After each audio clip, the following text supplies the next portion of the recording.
ದರ್ಶನ್ ಅವ್ರ ಬಗ್ಗೆ. ಅದು ಒಂಥರ ಚಳುವಳಿನೇ, ಅದು ಒಂಥರ ಹೆಣ್ಣಿಗಾಗದ ಶೋಷಣೆನೇ, ಮತ್ತೆ ಅದು ಒಂಥರ ಹೇಳ್ಬೇಕಂತ ಹೇಳಿದ್ರೆ ಇವಾಗ ರಮ್ಯ ಅವ್ರ ಬಗ್ಗೆ ಕೆಟ್ಟ ಕಮೆಂಟ್ ಮಾಡಿದ್ರು, ಅಂದ್ರೆ ಅವ್ರನ್ನ ಅರೆಸ್ಟ್ ಕೂಡ ಮಾಡಿದ್ರು. ಈ ಬೆಳವಣಿಗೆ ಕನ್ನಡ ಚಿತ್ರರಂಗಕ್ಕೆ ಬೇಕು ಅನ್ಸುತ್ತಾ? ಇದು ಕನ್ನಡ ಚಿತ್ರರಂಗದ ಬೆಳವಣಿಗೆ ಅಂತ ನಾನು ನೋಡಲ್ಲ. ಇದು ಒಂದು ಸಮಾಜದಲ್ಲಿ ಎಷ್ಟು ಟೆಕ್ನಾಲಜಿ ಬೆಳೀತಾ, ಈಗ ಸಮಾಜಕ್ಕೂ ಸಿನಿಮಾ ರಂಗನೂ ಒಂದಕ್ಕೊಂದು ಇಂಟರ್ ಕನೆಕ್ಟೆಡ್. ಈಗ ಟೆಕ್ನಾಲಜಿ ಸಮಾಜದಲ್ಲಿ ಬೆನಿಫಿಟ್ ಆದಷ್ಟು ಡಿಜಿಟಲ್ ಸಿನಿಮಾಗಳು ಬರುತ್ತೆ, ಕ್ಯಾಮ್ರಾ ರಿಯಲ್ ಹೊರಟೋಗುತ್ತೆ, ಅದರಲ್ಲೂ ಬೇರೆ ಬೇರೆ ಟೆಕ್ನಿಕಲ್ ಅಬಿಲಿಟಿ, ಅದು ಎಡಿಟಿಂಗ್ ಸಾಫ್ಟ್ವೇರ್ ಎಲ್ಲಾರ ಹತ್ರ ಕೈಯಲ್ಲೂ ಇದೆ ಇವಾಗ. ಎಲ್ಲ ರೀತಿ ಚೇಂಜ್ ಆಗ್ತಾ ಇದೆ, ಇಂಟರ್ ಕನೆಕ್ಟೆಡ್.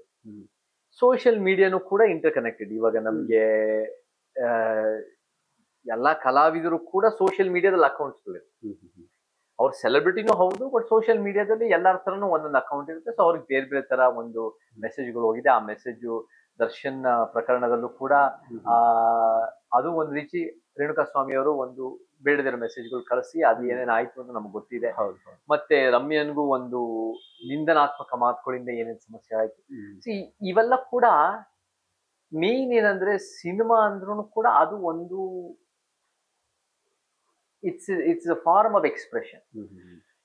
ಸೊ ನಮಗೆ ಅಭಿವ್ಯಕ್ತಿ ಸ್ವಾತಂತ್ರ್ಯದ ಪ್ರಶ್ನೆಗಳು ದೊಡ್ಡ ಪ್ರಮಾಣದಲ್ಲಿ ಬರುತ್ತೆ. ಸಿನಿಮಾ ಇಂಡಸ್ಟ್ರಿ ಒಳಗೆ, ಸಿನಿಮಾ ಇಂಡಸ್ಟ್ರಿ ಹೊರಗೆ, ಸೋಷಿಯಲ್ ಮೀಡಿಯಾ ಒಳಗೆ, ಸೋಷಿಯಲ್ ಮೀಡಿಯಾ ಬಿಟ್ಟು ಒಂದು ಮೇನ್ ಸ್ಟ್ರೀಮ್ ಮೀಡಿಯಾದಲ್ಲಿ. ಸೊ ನಮ್ಮ ಪ್ರಕಾರ ವಾದ ವಿವಾದಗಳು ಬೇಕು.